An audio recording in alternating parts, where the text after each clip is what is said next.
Oi, hoje eu vou falar um pouquinho sobre o autocontrole.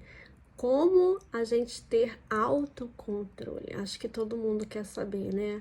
Autocontrole é o ouro lá no fim do arco-íris que todo mundo quer alcançar, mas pouca gente consegue. E feliz daqueles que não precisam porque já nasceram assim, controlados.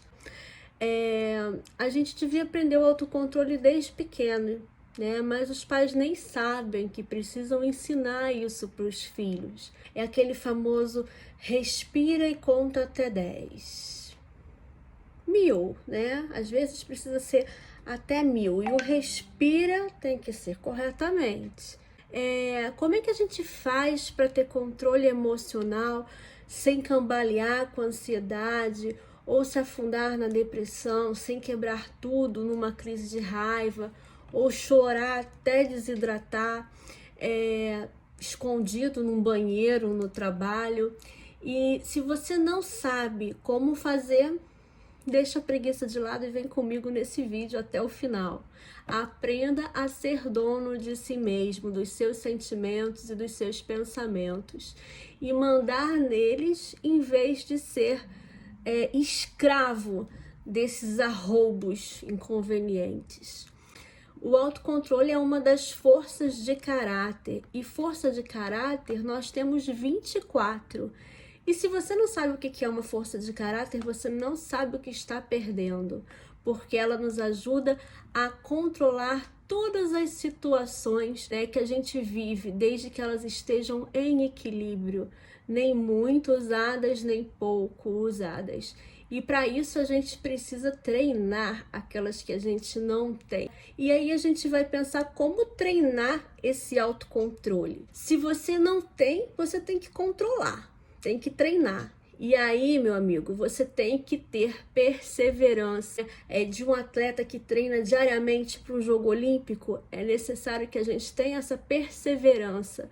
E aí a gente precisa encontrar as técnicas que aparecem na hora que a gente vai precisar. Se a gente não treinar antes, na hora que a gente precisa, a gente não consegue, né? A gente não vai lembrar das técnicas e, se lembrar, não vai conseguir usar.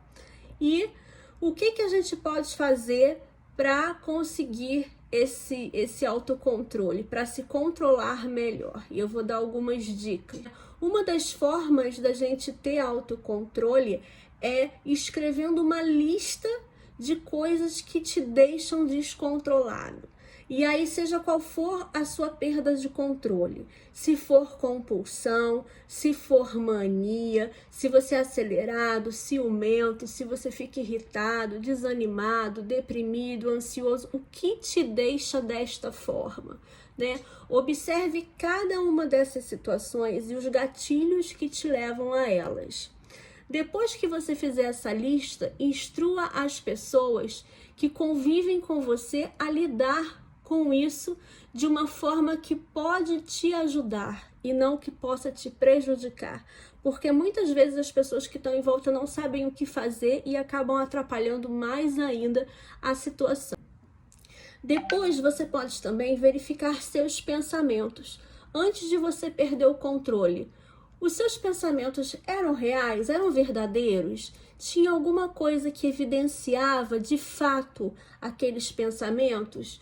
O que pode desdizer, contradizer esses pensamentos, essas crenças? Talvez você já tenha uma tendência a distorcer seus pensamentos de uma forma catastrófica, de uma forma negativa, ou entusiasmada demais, ou impulsiva, ou irritadiça, né?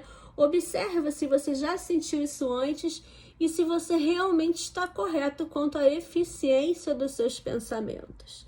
Quarta coisa é se perguntar se a sua atitude de resposta diante da situação vai ser realmente eficiente. Vai ser eficiente você agir dessa forma? O que de bom você pode receber agindo assim? Se você tem raiva, evite explodir pensando na eficácia. Vai ser eficaz se você explodir? Né? Lembre-se que todo sentimento forte, ele tem um início, um meio e um fim. o meio, que é o pico, o ápice, ele passa. Então você precisa lidar com isso naquele ápice. Você precisa de alguma ferramenta para passar por esse ápice até que esse sentimento ruim caia e você não tenha mais nenhum deslize desse sentimento todo. Distraia seus pensamentos é o quinto item. Você pode distrair seus pensamentos de diversas formas. Uma delas que eu gosto bastante é de você contar. 2 mais 2, 4, mais 2, 8, mais 2, 16, mais 2, 32 e vai por aí até chegar um momento que você já não tem mais dedo para contar.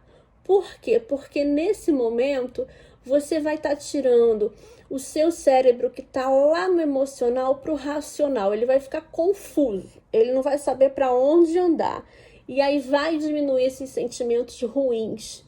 Uma outra coisa muito importante, mas que não deve ser usada a todo momento, mas numa situação realmente de crise, é o gelo. Quando você está com muita raiva, você pode se utilizar do gelo. Um banho frio, molhar o rosto, porque a gente fica com a temperatura do rosto quente quando está com raiva, né?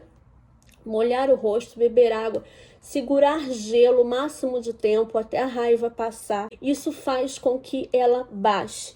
Mas você não pode ficar fazendo isso sempre, senão daqui a pouco seu organismo acostuma e não vai fazer mais efeito. Você sabe o que é estado de flow? É aquela sensação maravilhosa que a gente sente quando produz algo que nos deixa felizes, né? Que nos deixa satisfeito. Pode ser um trabalho artístico, pode ser trabalhar na sua profissão, pode ser tocar uma música, fazer uma escultura, produzir, né, de preferência. É quando você fica mentalmente tão entretido naquilo que você está fazendo, sentindo um prazer tão grande que você se esquece que tem fome, que tem sede, esquece de ir ao banheiro. Você simplesmente está ali focado. E quando você está ali focado nesse estado de flow, toda a sua ansiedade vai embora. E aí diminui mais ainda o estresse. É por isso que nesse momento nós psicólogos falamos para todo mundo: procure um hobby para lidar com a pandemia, faça algo que te dê prazer para diminuir o estresse. Outra coisa também é os três coisinhas que andam juntas, né? Respiração diafragmática, relaxamento e meditação. Isso sim, pratique todos os dias, de manhã, de tarde, de noite. Não no momento que você precisa apenas, porque eu já disse, não vai funcionar. Tem que ser em todos os momentos para que você aprenda e lembre de usar quando precisar e use da forma correta. São 3 coisas que têm comprovação científica que melhoram a nossa autorregulação, o nosso autocontrole. Eu espero que vocês tenham gostado. Até a próxima!